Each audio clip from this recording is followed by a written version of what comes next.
Hello guys, and welcome back to the lead pile.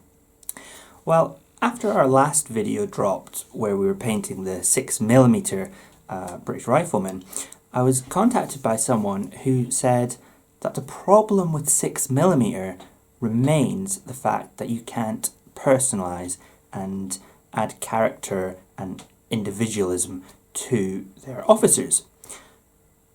And that sounded like a challenge. So in this video, we're going to see if you can personalise your officers and your heroes in 6mm.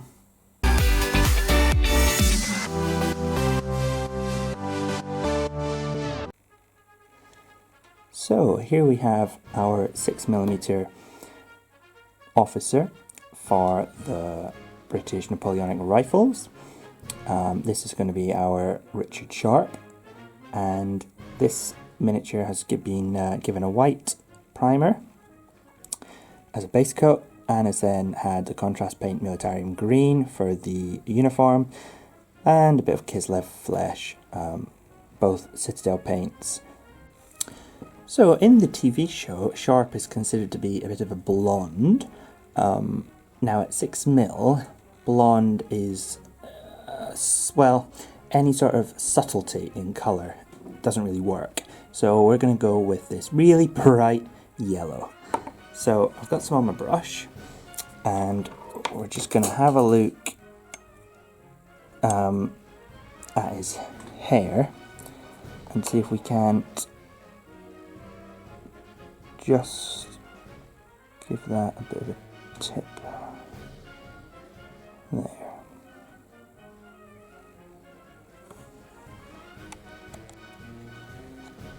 Okay, so there we go. We've given him his blonde hairdo from young Sean Bean. Now, because it's an officer, and whilst I'm at it, I'm just going to highlight it up with the next yellow paint. Of course, you can just add a bit of white to whatever yellow paint you want. And so I'm just going to be looking to place a small dab of this over the top of my previous yellow, and as you see, that is just brightening it up a little bit there.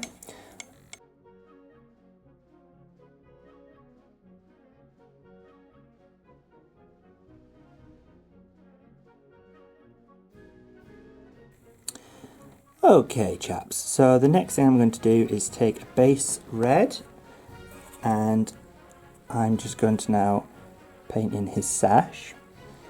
Now on the show, the 95th rifles differ from the 60th in that their facings are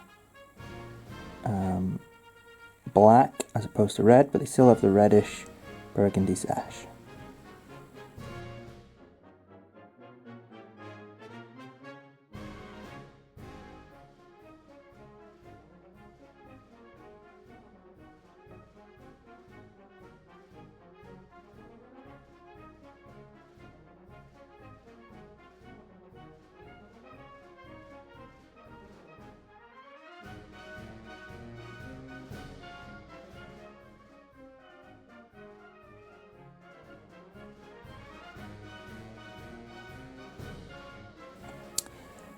And so once again, I'm taking a light shade of red now. I've dabbed a bit on my palette, and I've just added a drop of water to my brush, and I'm now just going to dab a line of this across.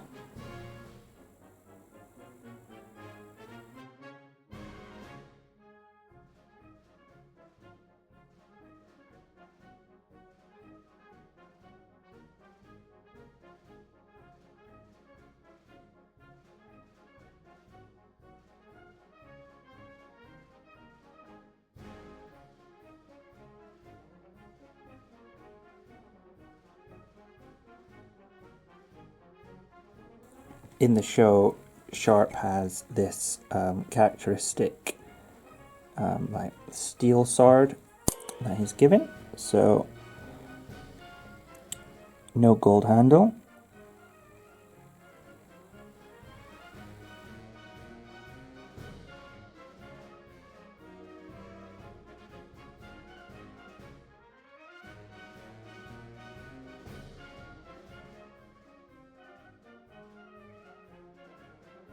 Okay, so next up we have the contrast paint Black Templar, and I'm going to use this to paint in his hat.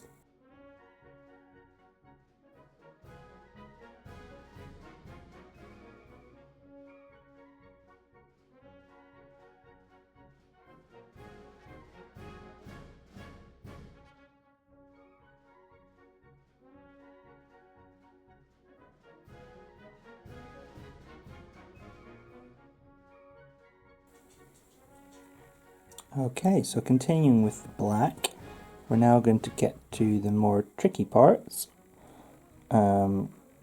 which are to paint in his cuff. But again, just small black blob will do.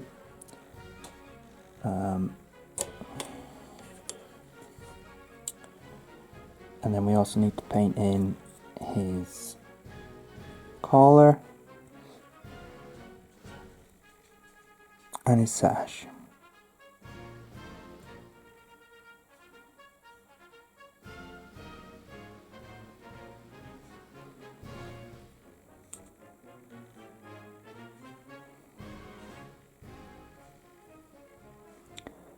Now again, bracing the stick really does help when you're painting 6mm models. I do recommend it.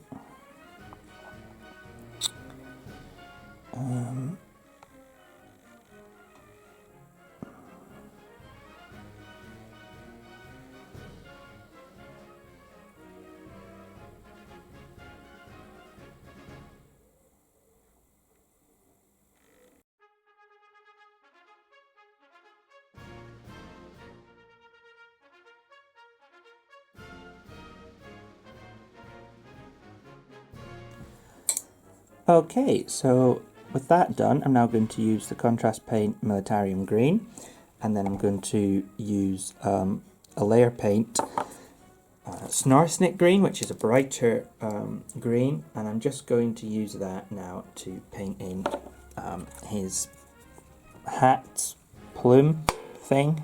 Insert correct terminology here. And I'm going to do that in green. Now, it's either dark green or it's black in the reference photo. So I'm going with the green, which I think is right, because it'll stand out a bit more against the black.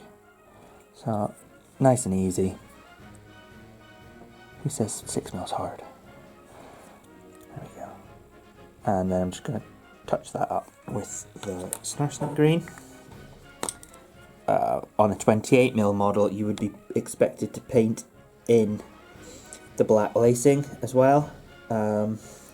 Luckily, on a 6mm model, you don't need to bother with that. So if you hate painting lacings and fancy details on uniforms and buttons and everything like that, then maybe 6mm is for you, because you don't have to. Nobody notices.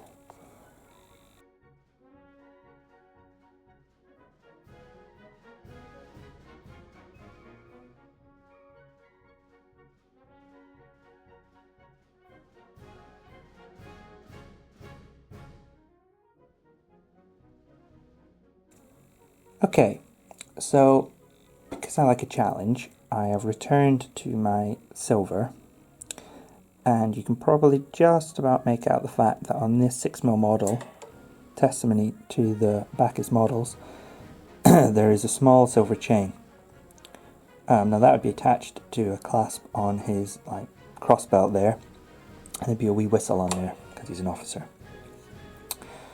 So I'm going to try and paint in just a little wee silver line here, following that.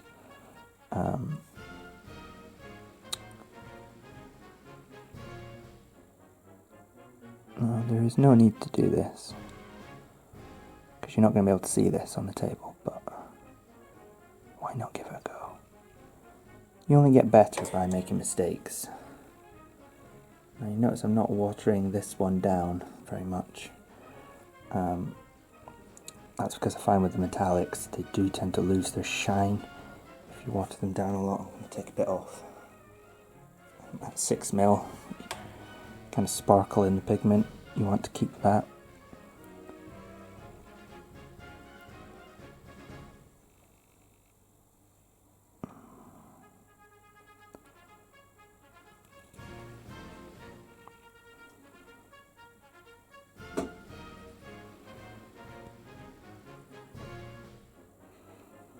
What the hell's that? Oh. There's a little bit of something on the end of my brush and it's just gone into the corner there. I don't know if you can see that. There's just a bit of something, a bit of dried paint there. I'm now trying to flick off. Oh, that's not too bad actually. I was trying to flick the paint off there, but it's left a bit of silver residue. I don't think there's enough there. Okay, I'm going to actually I'll leave this in. Sometimes it's good to see the mistakes that happen. So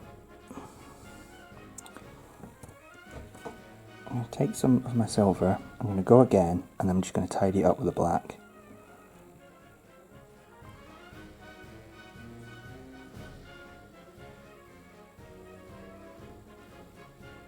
That's better. There's more of it now.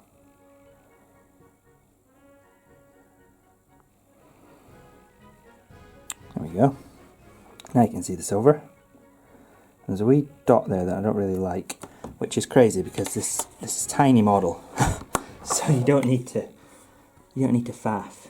You really don't need to faff about with tiny little mistakes. But if you are a perfectionist, and I'm leaving this in so you can see mistakes do happen.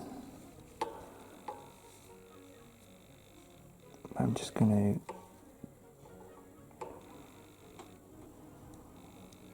dab that there. I'm just going to dab that back up here to cover that mistake. It's that easy. There we go. Sean Bean. What I am going to do though is I'm going to give him a little silver dab on his helmet as well. Helmet on his hat. Shako, whatever you want to call it.